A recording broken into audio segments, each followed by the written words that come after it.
தப்சீர் எடுத்து எல்லாம் பாடம் நடத்தியிருக்காங்களா? ஒரு 4 வசனம் 5 வசனம். இந்த ரமலான் மாசத்துலயும் அவ்வளவுதான் நடக்கும். இதே இஸ்ரா ரமது பார்த்தீங்கன்னா 5 மணி நேரம் தராவி அவங்களுக்கு. 8 மணிக்கு ஆரம்பிக்கும், 1 மணிக்கு முடியும்.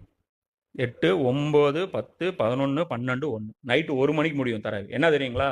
அந்த தராவியில் என்னத்தை ஓதுனாங்களோ அதுக்கு தப்சீர்.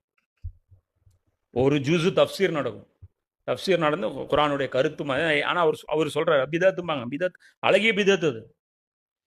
என்ன குரான் புரியறது தான் நோக்கம். குரான் வந்து சஹாபாக்கள் வந்து அந்த அரபின் லாங்குவேஜ் இருந்துச்சு, அதனால அவங்க வந்து கிராத்திலே புரிஞ்சுக்குவாங்க. இப்போ நமக்கு கிராத்தில் புரிஞ்சுக்கிற கெப்பாசிட்டி இல்லைங்கும்போது தனியாக உட்கார வச்சு கிளாஸ் தான் நடத்தி ஆகும். நோக்கமே குரான் தான். நோம்பே குரானுக்காகத்தான், ரமலானே குரானுக்காகத்தான், எல்லாமே குரான் நோக்கி தான். அது குரானுடைய மாதம், நோம்புடைய மாதம் இல்லை, அமல்களுடைய மாதம் இல்லை, அது குரானுடைய மாதம். குரானுக்கு அதனுடைய உரிமை கொடுங்க.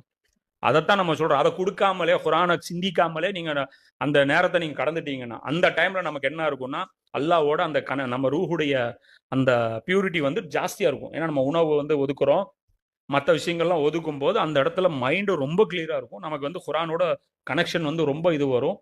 அல்லாவோட ஒரு தொடர்பு வந்து டக்குன்னு ஏற்படும். அதுக்காகத்தான் நம்ம குரான்ல வெயிட் கொடுத்துட்டு அதுக்கப்புறம் நம்ம அமல்ல ஃபோக்கஸ் பண்ணுங்கிறோம். நம்ம அமல் வேண்டாம்லாம் சொல்ல,